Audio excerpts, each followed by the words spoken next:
25%,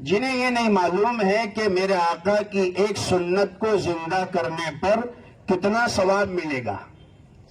اور ہم نے تھوڑا سا تجزیہ کیا ہے، میں آپ کو سنا دوں. یہ میں نے پہلے ہی کہا، امتحان نہیں تھا. ایک ہوتا ہے احسان جتلانا، سمجھ لیجئے، ایک ہوتا ہے احسان جتلانا اور ایک ہوتا ہے احساس جگانا. سمجھ میں آ رہی ہے بات؟ احسان جتلانا تو ہوتا ہے کہ ہم کسی کی بھول نکالے، مگر ایک ہے احساس جگانا. احسان جتلا نہیں رہے، احساس جگا رہے ہیں کہ ہمیں ہمارے بچوں میں کتنی معلومات ہونی چاہیے، اور اگر ابھی ہمارا رزلٹ ایسا ہے تو پھر نا امید بھی نہ ہو. ہم کوشش کریں، ہم محنت کریں، انشاءاللہ اگر 100 پر نظر رکھیں گے تو 50 تک ضرور پہنچیں گے. ہماری نیتیں آگے کی ہو. ایک سوال تھا کہ حضور پاک صلی اللہ علیہ وسلم کی پیدائش کون سے مہینے میں ہوئی؟ اب یہ سمجھ لیجئے کتنا آسان سوال ہے. حضور کی پیدائش کون سے اسلامی مہینے میں ہوئی؟ اور اس میں آپشنز تھے ماہ ربیع الاول یا رمضان المبارک وغیرہ وغیرہ. تو بہت سارے تقریباً 20% بچوں نے جواب غلط دیا کہ کسی نے کہا کہ رمضان کے مہینے میں ہوئی، کسی نے کہا کہ اور مہینے میں ہوئی. 20% بچوں نے. اس سے ہمیں اندازہ لگانا چاہیے. ایک سوال تھا کہ حضور پاک صلی اللہ علیہ وسلم کا نام لفظ محمد قرآن کریم میں کتنی جگہ پر ہے؟ بہت آسان، 4 ماشاءاللہ. مگر 70% بچوں نے غلط جواب دیا. 70% بچے. یہ میں آپ کی یا ہماری کوئی کمی یا بھول نہیں بتلا رہا ہوں، بس یہ بتلا رہا ہوں کہ ہمیں ایسی محنت میں اپنے بچوں کو آگے بڑھانا چاہیے، اپنے بچوں کو شوق دلانا چاہیے. اور یہ بھی یاد رکھے کہ میرے اور آپ کے نبی صلی اللہ علیہ وسلم وہ خود بھی سوال کرتے تھے، آقا بھی سوال کرتے تھے. صحابہ بیٹھے ہوتے، حضور کبھی کیا پوچھتے تھے، کبھی کیا. بہت سی مرتبہ صحابہ خاموش رہتے تھے کہ آقا کے سامنے کون زبان درازگی کرے. کبھی کبھی بڑے جواب دیتے تھے، کبھی بچے جواب دیتے تھے. ایک چھوٹا سا واقعہ سنا دوں.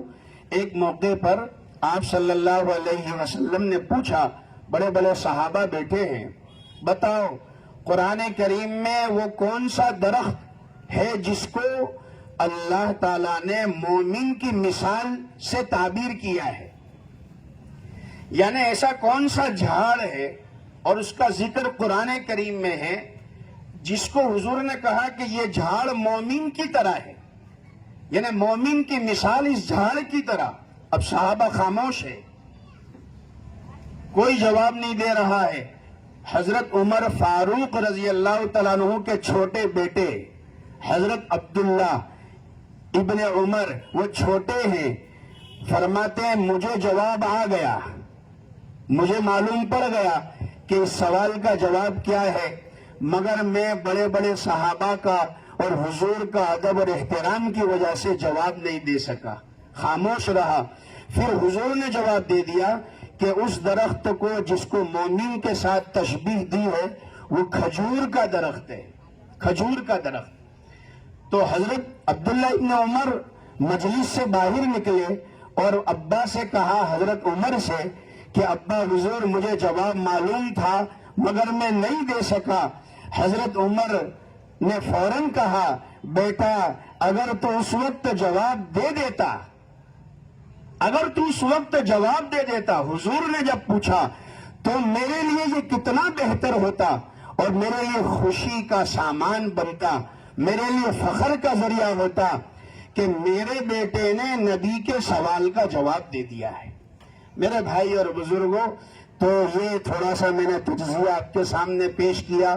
اب ہم ماں باپ کی بھی ذمہ داری ہے، ہماری بھی ذمہ داری. ایک والی، ان سے میں نے سنا، انہوں نے کہا جب میرے بیٹے نے گھر آ کر یہ جواب بتلائے کہ میں نے فلانی جگہ پر یہ جواب لکھا، فلانی جگہ یہ، تو انہوں نے کہا کہ میں نے کہا بیٹا تجھے حضور کی سیرت پڑھنے کی ضرورت ہے.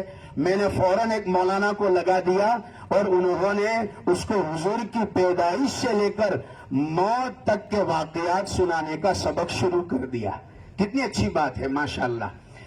اب میں اپنے ان بچوں کے والیوں سے کہنا چاہتا ہوں کہ اس دور میں جیسے ابھی پروفیسر صاحب نے، پرنسپل صاحب نے اشارہ کیا ہماری بیٹیوں کے لیے، تو ہم ماں باپ کی بہت بڑی ذمہ داری ہے.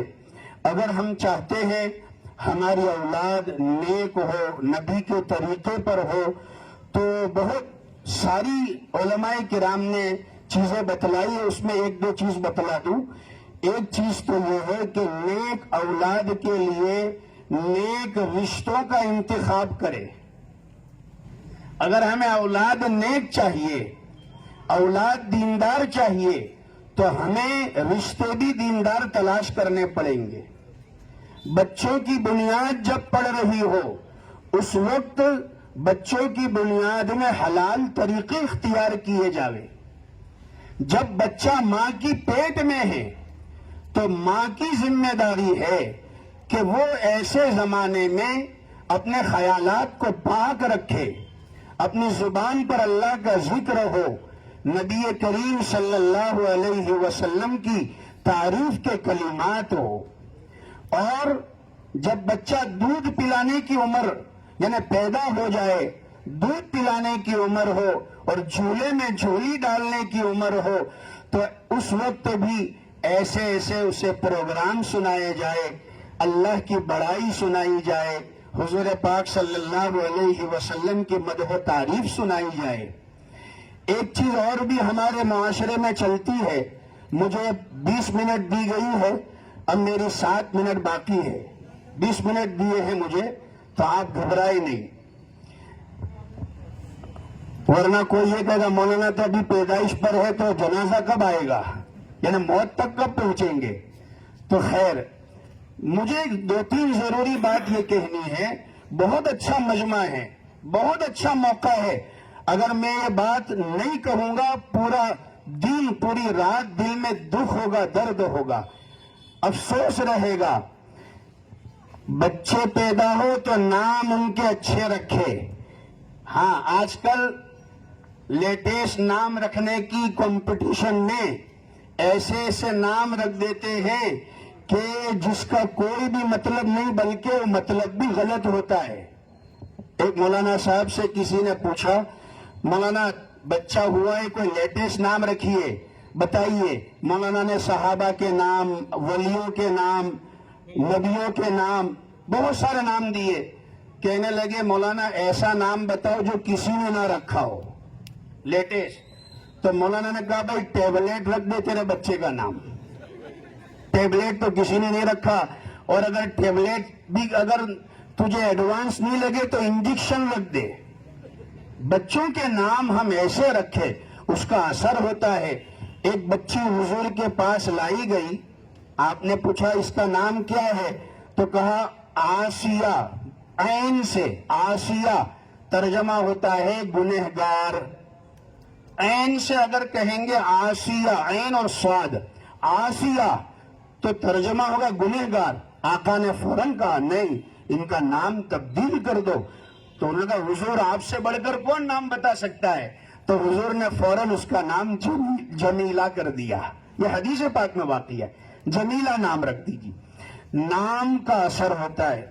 اس کے بعد ایک اور بات کہنا چاہوں گا کہ اپنی اولاد کو ولیوں کے، صحابہ کے واقعات سناؤ، اچھے اچھے بزرگوں کے واقعات سناؤ، جس سے ان کی ہمت کھلے گی، ہمت افزائی ہوگی، دنیا کی محبت نکلے گی، اللہ اس کے رسول کی محبت آئے گی. ابھی راجستھان کا ایک واقعہ، یہ سوشل میڈیا پر نہیں آیا، بڑا تعجب والا واقعہ ہم نے سنا. ایک عالم صاحب نے بتلایا کہ راجستھان کے اندر ایک آدمی کا انتقال ہوا. اس نے 2 دن پہلے جو ہے منہ میں دانت لگوایا تھا، سونے کا دانت. 2 دن پہلے